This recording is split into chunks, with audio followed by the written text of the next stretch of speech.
يا له من أسبوع في عالم الدراما التركية. عندنا صفقات عالمية وصراعات خلف الكواليس وعودة أعمال أيقونية. خلونا ندخل في التفاصيل مباشرة.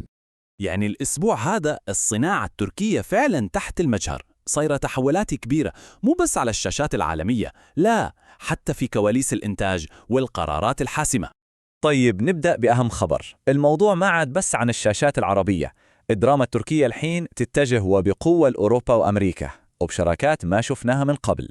اللي يقود هذا التوجه حاليا مشروعين مهمين جدا.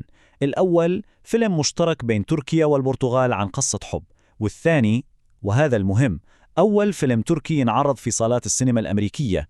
يعني هذه مو مجرد أفلام، هذه جسور ثقافية جديدة قاعدين نشوفها تتكون. بس اللي يميز الفيلم اللي انعرض في أمريكا ما تركته في نفسك هو العمق، الجرأة في العمق. هو مو بس حكاية، لا، هو أشبه برحلة نفسية عميقة جدا، رحلة داخل الصراعات اللي كلنا نعيشها بين ماضينا وأحلامنا. وهذا العمق ما راح كذا. الفيلم فاز بجائزة كبيرة ومهمة من مهرجان ساندنس، واللي يعتبر واحد من أهم المهرجانات السينمائية في العالم. الموضوع أكبر من مجرد فوز، هذا اعتراف عالمي بأن القصة التركية تقدر تنافس في القمة.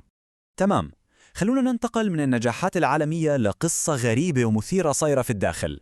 القصة عن مسلسل جديد وضخم، وعن نجم المسلسل، وعن قرار مفاجئ جدا من شركة الإنتاج. مسلسل لن يحدث لنا شيء، كان مفروض يكون له حفل إطلاق ضخم، بس فجأة وبدون أي مقدمات ديزني بلس والشركة المنتجة قرروا يلغون كل شيء. والسؤال اللي يطرح نفسه، ليش؟ وقبل ما نجاوب خلينا بس نوضح وش هو حفل الإطلاق أو الجالا.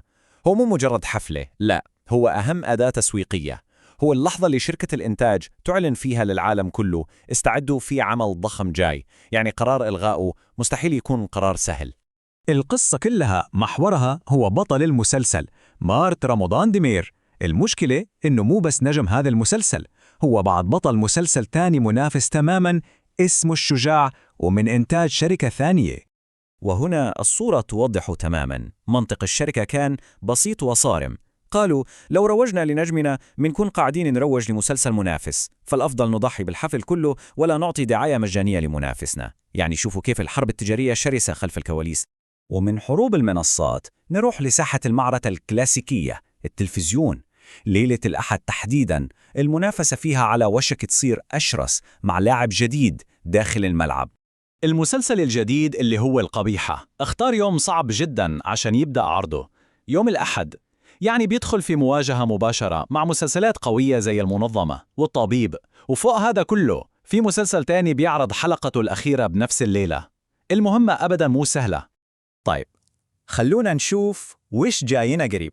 الشهر الجاي أبريل في مسلسلين جدد ومختلفين عن بعض تماما.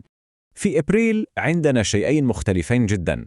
الأول نسخة عصرية من الأسطورة الكلاسيكية ألف ليلة وليلة، والثاني فكرته مبتكرة جدا، مسلسل قصير حلقاته ما تتعدى دقيقتين، عن لعبة ذكاء بين سيدة أعمال ورجل لعوب. فعلا تنوع حلو. وآخر شيء خلونا نتكلم عن المسلسلات اللي مسيطرة على السوشيال ميديا هالأيام، ونوصل للخبر الأضخم، إعلان سوى ضجة حقيقية بين المتابعين. الأسبوع اللي فات على السوشيال ميديا المنافسة كانت على أشدها في 3 مسلسلات تحديدا أخذت كل الاهتمام: أنت من أحببت، الخليفة، وحلم أشرف. النقاشات كانت مشتعلة والناس تحلل كل مشهد وكل كلمة. بس كل هالضجة الحالية ولا شيء مقارنة باللي كان يصير قبل كم سنة. خلونا نتذكر شوي العصر الذهبي هذاك، لما المسلسلات الكبيرة كانت تكسر الدنيا وتجيب أكثر من 9 مليون مشاهدة للحلقة الواحدة. طيب استعدوا للخبر الكبير. حسب الصحفية المعروفة بيريسين، العصر الذهبي هذا ما راح يبقى مجرد ذكرى، لأنه على وشك يرجع. إيه الكلام صح، 3 من أكبر وأشهر المسلسلات في تاريخ الدراما التركية رجع رسمياً. جهزوا نفسكم لموسم جديد من التفاح الحرام، وموسم جديد كنا ننتظره من زمان من الفناء، والمفاجأة الأكبر فيلم جديد يكمل قصة الحفرة الأسطورية.